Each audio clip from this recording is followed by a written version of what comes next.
Hello, Brendan. How's it Hi going? Greg, how's it going? Yeah, really well, thank you. And thank you so much for taking this time to talk to us about your time at Jeppe and as an ex-Jeppe oarsman, and about our exciting Jeppe Boats and Blades fundraising initiative. Um, so, going straight into the first question, why rowing? What drew you to the sport? This is an interesting one actually because I got involved in rowing, not really knowing much about the sport at all. I was coming to Jeppe. My grandparents said to me, "Look, why don't you give rowing a go?" And I knew very little about it, and I thought, why not? My folks, I guess, managed to get hold of the master in charge, or which I think at the time was Lamorna Canton, teacher in charge. Sorry.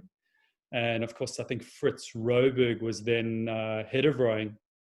And I ended up going to the camp, which takes place in October. I'm not sure if it still takes place then, the Orkney camp, the famous Orkney camp. And went to this camp and, they said, get in this boat, you're going to end up going backwards. And I thought, okay, we'll give this a go. And I remember falling in a lot, but was hooked. From that moment, this was the sport that I was going to do, and absolutely loved it. And here I am, 30 odd years later, still involved in the sport. So yeah, it's obviously had a massive impact. Brilliant. Oh, that's fantastic. Great news. So, how did the camaraderie and the commitment of your time at Jeppe Rowing impact your adult life? Oh, well, like I said before, it's had a massive impact. Still involved in the sport now, and I'm still in contact with a lot of the guys that I was at school with. We still chat to each other via Messenger, via WhatsApp.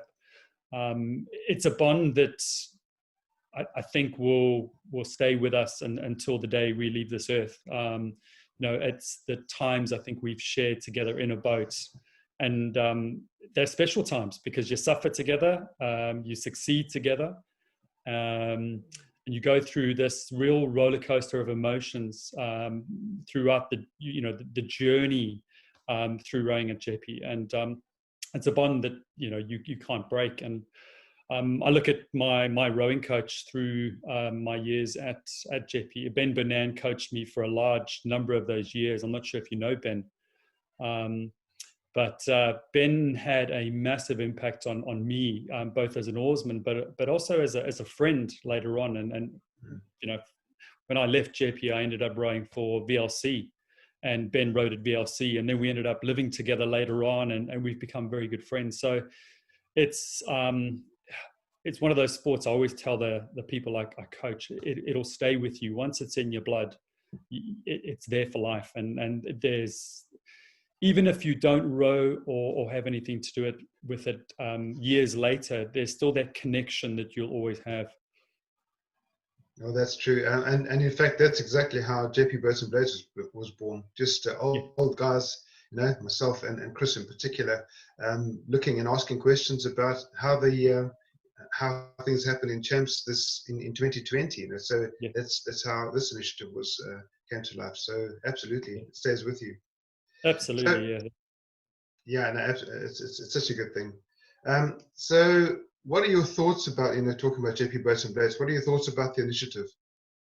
I think it's a fantastic initiative. I mean, look, from my perspective, and of course, I haven't followed the South African rowing scene really closely over the years, but certainly I know that Jeppe's been one of those schools that's traditionally, from my understanding, we've never had the best equipment. But we've always made do with what we've had, and we've always done well with what we've had. And I think, when I heard that some of the boats that were still around from when I was rowing, this is a couple of years back, I was going, wow, this is amazing that these boats are still going. But obviously, clearly, the sport moves on, and you need to get new equipment on board. And so I think having something like the Boats and Blades initiative is a really worthwhile project. And certainly at King's College in Auckland, we've got a very similar fund. We do a lot of fundraising, and we have old boys regularly contributing to that fund so that we can provide the equipment that the rowers so desperately need and need to replace fairly regularly. So I think I'm surprised it's taken this long to come about, but I think now that it's there, it'd be great to see people really get on board and support this initiative and continue to support it for years and years to come. Yeah. Absolutely. I mean, that's the aim. So I know you spoke about Fritz Roberg. So Fritz, I rode with Fritz in '82, and he came back to the school as a teacher and also head of rowing. And I know for a fact that he ran an initiative like this at his during his time at Jeppe. Yep. And I know I don't know what's happening in the interim, but there have been a few attempts to get something like this going. Yep. And we're just very happy that it's working out with the way we've done it. And we're seeing people saying, just like you've said, thank you. We can help with this. We can contribute, and we've been waiting for something like this for a while. So even the people that have with us in the past and it hasn't really taken off, they're involved with us as well. So we're drawing everybody in, and it is a community. It's a community that's committed to the sport of rowing, but also to make sure that Jeppe can compete at the highest levels with the best equipment possible for years to come. Yeah. I think from my perspective, what's been good is being based abroad, certainly for somebody like myself, and I'm sure there'll be lots of other Jeppe rowers, ex-rowers based in countries around the world, is the online content that we're seeing a lot more of. And as a result, you're being drawn back to what's going on within the school, within the rowing club. And I think that's really valuable. I think it's good to see this kind of thing going on, and particularly the social media driven content. Yeah. Well, thanks for that. So from your time at Jeppe Rowing, what significant memory do you recall with great fondness? Oh, this is a tricky one, because there are so many.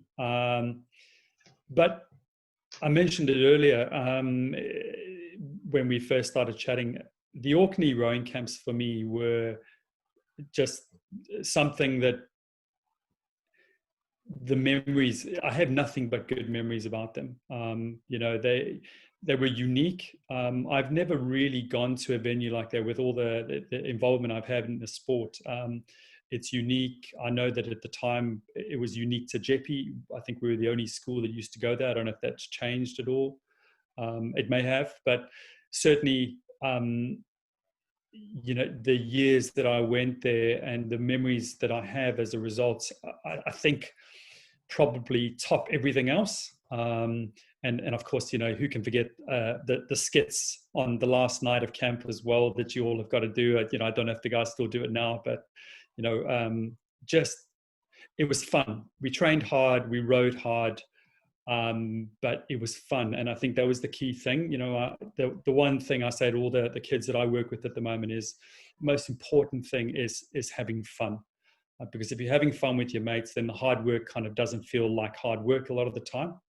And that'll keep you involved in the sport. That'll be the reason for coming back time and time and time again. So that would probably be top of my list, if I'm honest, but there's so many. I have nothing but fond memories of my time at Jeppe and the connections and the camaraderie, etc., etc. Excellent. I don't know if it still happens today or in your days. When we used to go on our camps, they were at Rudderplaat, and when you'd finished, particularly the first camp, there was always a bowl of methylated spirits on one of the counters. So you basically, after you're rowing, your hands would be full of these blisters, and it was wisdom prevailed, and it doesn't sound right, but you stuck your hands in these bowls, and it burnt like hell. But you know what?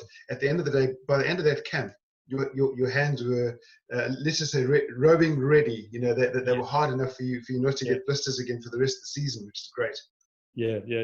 It was that, those little stories afterwards about who could handle the pain and the best, and you remember that, and those are it's not from my perspective, it's not the winning medals and that sort of thing that you really remember, and of course you do remember that, but it's those moments, those little moments that you remember fondly and that bond you, I think, as a Jeppe boy and as a Jeppe oarsman.